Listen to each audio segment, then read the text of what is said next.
full-blown active state has probably been going on at least 6 months to a year. Now, sometimes it's shorter, and that's if they're with a narcissistic person who is pushing things along. But overall, you can kind of see examples of it before it actually happens. Today, I want to talk about the true anatomy, or what's underneath the facade or the guts of emotional cheating, if you will. So first of all, there's a neglecting each other's personal needs. You start seeing this in relationships. They don't care about how each other feels. They're not as attuned to each other.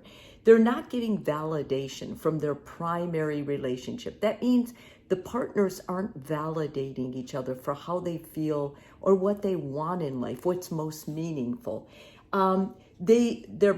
Their bond is starting to feel like it's almost autopilot or routine.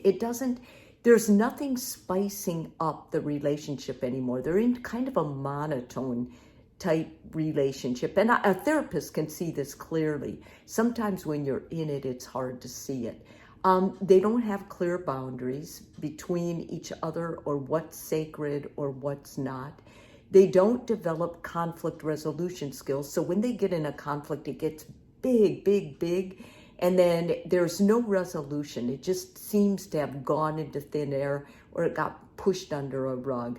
They're not communicating well at all in all areas. And sexuality is one of those areas that you see more commonly.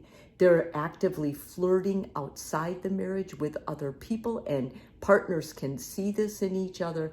And they're letting close friends develop a dependence upon them. Now, if you're seeing this, or if you wake up, you have an aha moment and you start seeing this in your relationship, I'm going to go through what's typically what I see when the emotional affair is in full bloom, or it's really building. Okay, the friend or the person they're having the emotional affair with is on speed dial for big news.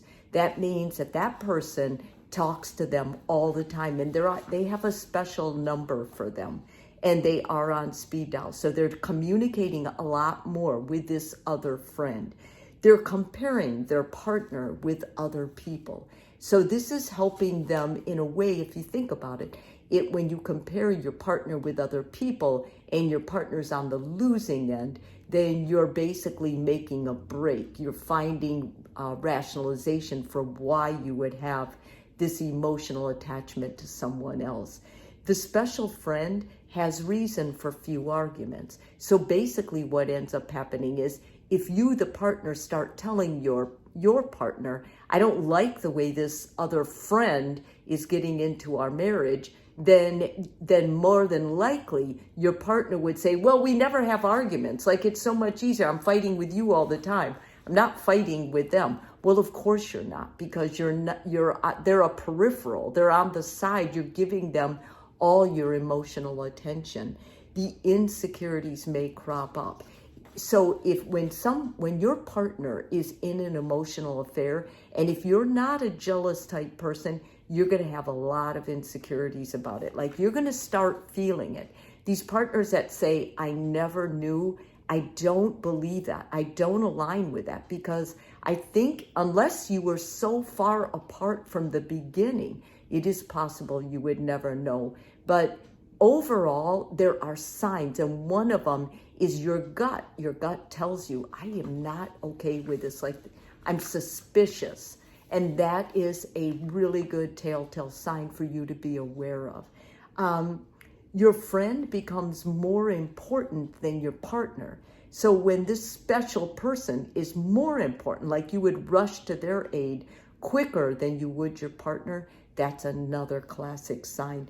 You're constantly jealous of this friend.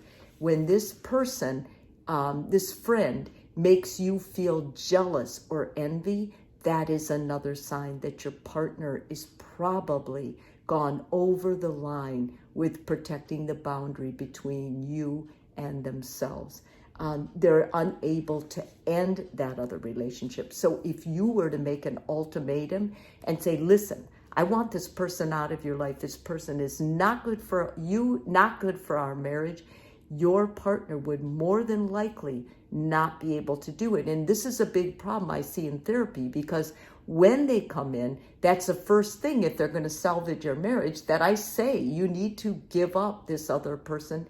Very difficult for them, if at all possible, at that point. And usually they may say, I'll do it, but they don't. Lying about the friend is a sign that you are already emotionally cheating. Anytime you tell a lie that protects your relationship with this friend, then you are already in it. Whether you like it or not, accept it or not, this is the truth. And as far as therapy goes, this is how we treat it as such. The friend gets more than you. Your partner may be giving your friend money, or not your friend, but their friend money. They're giving them more attention. They're giving them gifts that you are not privy to or getting yourself. The relationship becomes in turmoil. The relationship you have with your partner becomes more chaotic, more conflict, more fighting. And this is usually when the affair is fully blown. And at this point, it may no longer just be emotional, it may be physical too. And your partner is romantically fantasizing about their friend all the time. Now, if you're in a place and this is going on for you, I want to tell you, this didn't just happen. This was groomed, and you groomed it, and the underlying feelings, you guys were separating for a long time. But I've got little everyday ways that people cheat. And I want you to listen to this with your partner, because I would make a boundary around my marriage and these things. So it's not that a lot of people think, well, if we bring this up, then one of us is going to start cheating. No, you need to be aware of these everyday type cheatings so that you won't fall victim to them, because really you are being seduced when you cheat, and you fall into the trap. Before you know it, you're in it, and you are choosing it then. And that's when it becomes a real problem and a really destructive thing for your marriage. Okay, white lies that you should always avoid. You should never tell a lie. If you live a life of transparency, that means no lies ever told to your partner.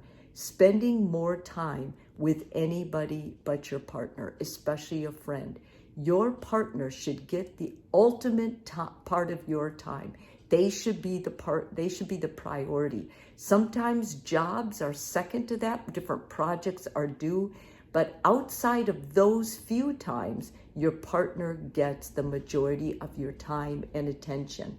When relationship problems aren't discussed within the relationship, you fall victim to perhaps being seduced from someone outside the marriage. So it's important you learn how to fight fair.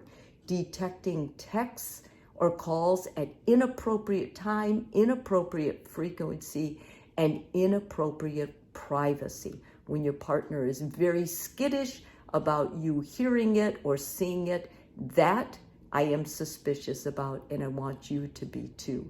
And having a work husband or wife. Anytime your partner goes, well, this is my work husband or this is my work wife, that is a bad sign. You should not have a work wife. You should not be working that closely, that long to establish another relationship with another wife or husband. I think the most important thing is you know who your wife or husband is. You keep that sacred, you keep that exclusive, and bearing all else, you protect and love and are transparent with each other.